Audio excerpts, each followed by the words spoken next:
हमने अपने last topic में देखा कि कभी भी करंट किसी वायर में से फ्लो कर रहा हो तो वो अपने across in the form of circle कुछ मैग्नेटिक फील्ड को जनरेट कर रहा होता है। अब वो मैग्नेटिक फील्ड हमारे पास लूप में भी जनरेट हो रही थी और लूप में हमारे पास जब वो सोलिनॉइड वाला केस था तो वो इतनी स्ट्रांग थी कि वो solenoid as a magnet behave कर रहा था। अब उसमें ना मैग्नेटिक फील्ड के अलावा ना उस लूप पे हमारे पास कुछ ना कुछ फोर्स भी प्रोड्यूस होती है। और वो फोर्स क्या होती है हमारे इस टॉपिक में हम उस फोर्स के बारे में पढ़ रहे होंगे।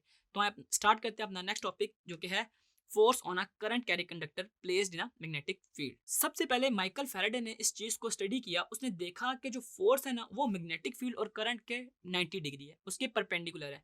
यानी कि अगर हमारे पास एक लूप में हमारे पास करंट मूव कर रहा हो, करंट की डायरेक्शन हमें पता होगी जस्ट बिकॉज ऑफ उसकी कन्वेंशन हम लेते थे कि हायर पोटेंशियल से लोअर पोटेंशियल की तरफ करंट मूव कर रहा होता है। अब होता यह है कि जब भी करंट की डायरेक्शन हमें पता हो तो हम इजीली राइट हैंड रूल को यूज करते हुए डायरेक्शन ऑफ मैग्नेटिक फील्ड निकाल लेते हैं। अब उनके बाद हमारे पास एक नेक्स्ट प्रोसेस है जिसमें हम फोर्स को फाइंड कर रहे होंगे।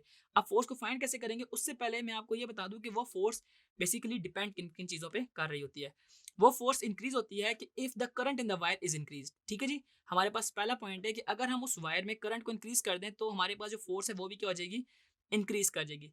Similarly strength of the magnetic field is increase. और अगर हम बी यानी कि बी की वैल्यू को इंक्रीज कर दें, मैग्नेटिक फील्ड को इंक्रीज कर दें, तो हमारे पास तब भी उस फोर्स की वैल्यू इंक्रीज कर जाएगी।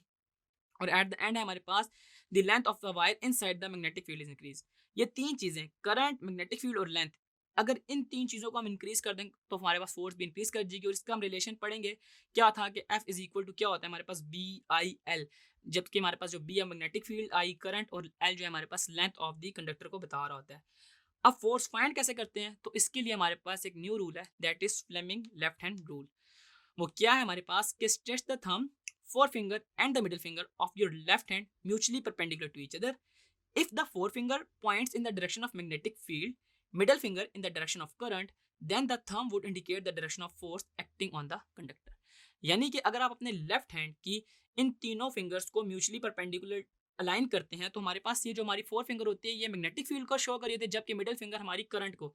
और इसमें जो इरेक्टेड थंब होता है ना वो फोर्स को बता रहा होता है, यानी कि फोर्स की डायरेक्शन। जो मैं आपको बता रहा था ना कि हम लोग करंट और मैग्नेटिक फील्ड निकालेंगे तो उसके बाद हम फोर्स कैसे निकाला करेंगे, तो वो हम निकालेंगे by using Fleming left hand rule. तो आई होप आपको समझ आया होगा इस टॉपिक में कि कैसे हम लोग force on a current carrying conductor placed in magnetic field के अंदर फाइंड करते हैं।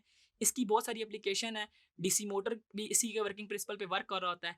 तो सी ऑन द नेक्स्ट टॉपिक जिसमें हम इसकी एप्लीकेशंस को देखेंगे।